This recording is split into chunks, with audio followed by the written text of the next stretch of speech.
Hey family, welcome back to Church Forsaken. I'm Brill Watson and this is Legacy. I named her Legacy because I wanted her to be the piece of my life with Christ that lived on, that outlived me.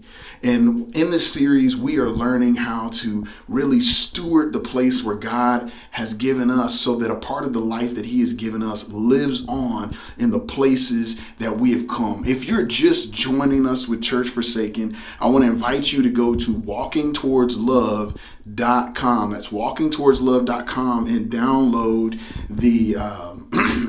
the curriculum that goes along with this. It's going to help so that it can be as impactful as possible, so that we really learn how to steward the place and time that God has allowed us to have and learn to grow neighborhoods and neighbors for Christ. It's all a part of learning to love our enemies into our friends and learn how to love our neighbors well. So, hey, I hope you enjoy this week of Church Forsaken, and Braille and Legacy, we're signing off. Say bye, baby. Say bye. Enjoy Church Forsaken.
Welcome to the Kusanya Cafe. Kusanya is a Swahili word for to gather together. What an appropriate name for this place. This place was created out of the vision of residents who recognized that within our Inglewood community, there were no sit-down restaurants at all. And a group of residents got together and said, what would it be like if we could have a place where we could sit down and gather together, not just to have conversation, but to have fulfilling and meaningful relationship, as well as some good food. Because good food is a part of the communal flourishing of any place. So in Jeremiah 29:5, the directive to Israel and Babylon is to plant gardens and eat what they produce. Notice the directive. It's not just to eat, it's to plant, to be not just consumers, but to be producers. Well, that's what this place is.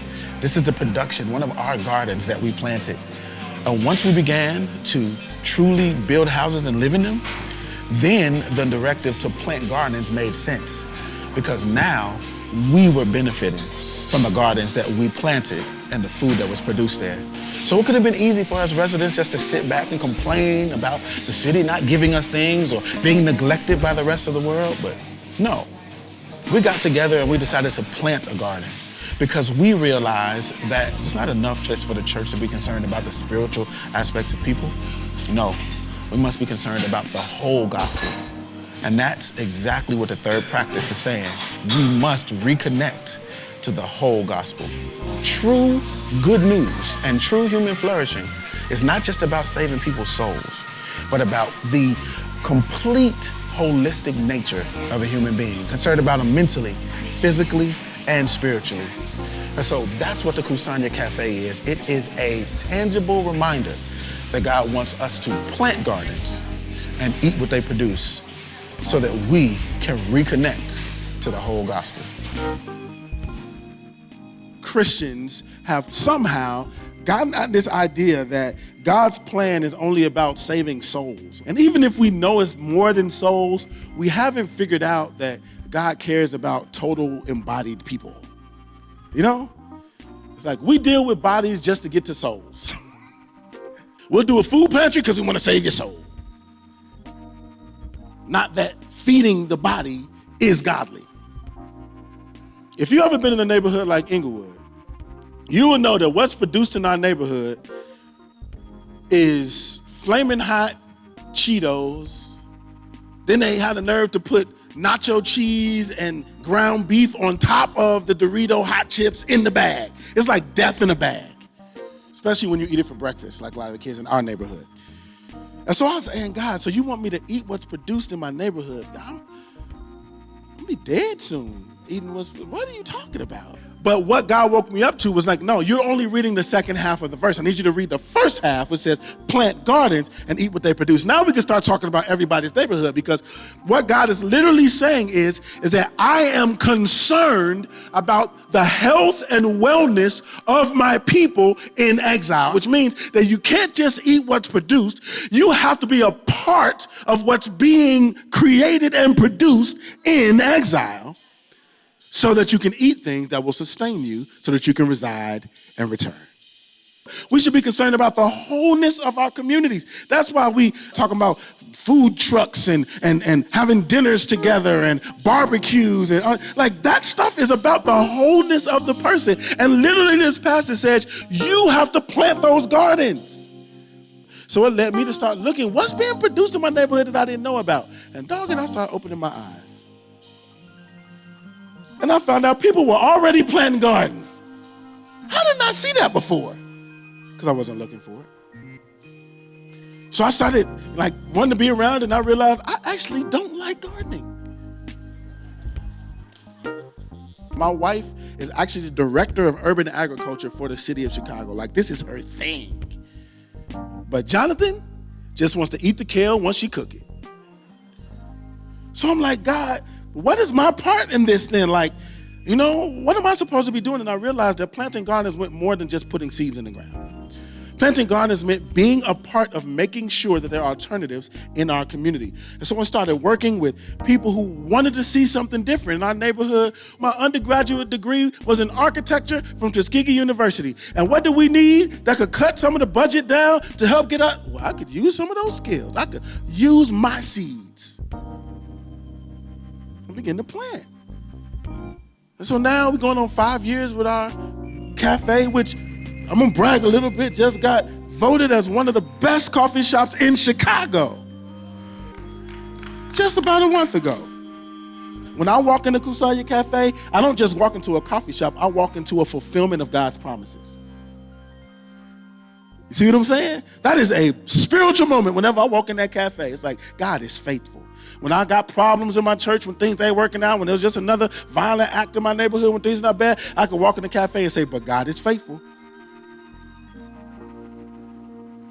And this was hard. Like, people who toil in gardens, I watch my wife, it's not easy to, like, grow.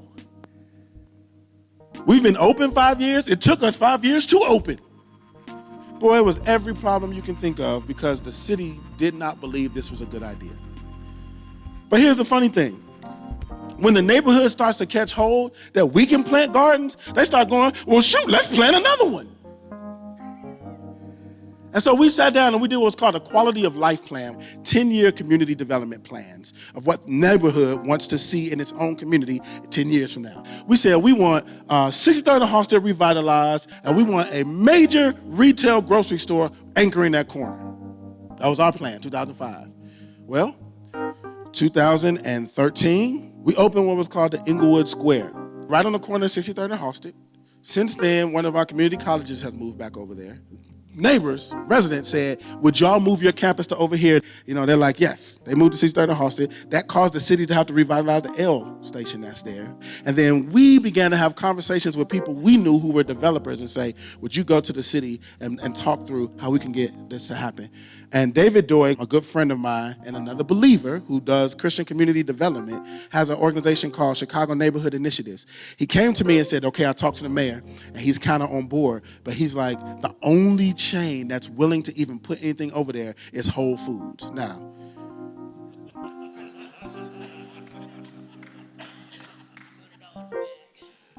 like, we're going to go from having no grocery stores to a Whole Foods? Doesn't even make sense. I was like, well, let me get the residents together. We'll have a gathering, a meeting. We'll see, you know, bring the Whole Foods folks here. So this is what we did. We had this big, huge meeting. It was at my church. It was packed, full of people. Walter Robb, he was the former CEO. He was like a lamb being led to the slaughter, the question he was getting, you know. And how are you going to make sure we can afford it? And we want jobs there. And that, like, people were going in, and he took them like, in my neighborhood, he took them like a G. But what it made him realize was, like, people say that people don't care over here. There's a lot of investment. Everybody wants to plant gardens. And so what he did was he set up over 50 community meetings so that the residents could design the store, tell what was going to be in it, biggest one, plan the price point with them, and then lastly, make sure that residents' products were premier in the store. Planting gardens is different than just letting gardens be planted. Because the residents recognized they had the power. They said, if we don't have some authority here, you can put this Whole Foods here. We won't shop at it. They heard them. And everybody to this day, that's our store. All the artwork is done by a friend of mine called Just Flow. It has pictures of little African-American kids eating apples. You know what I'm saying? Like, that's my neighborhood. But it was a planting of a garden. Now, don't get me wrong. This didn't happen because of my church. Right? Sure, I had some relationships with some folk. Sure, a meeting was held in my church, but we didn't develop it. I wasn't the architect on this, so like, none of that. Like, there was none of my money. Like, well, Canaan could not have done this. But guess what? It also couldn't have happened without the church. That's the key. That's what it means to reconnect to the whole gospel, is that even if we can't do it, we recognize that it can't be done without us. That's key.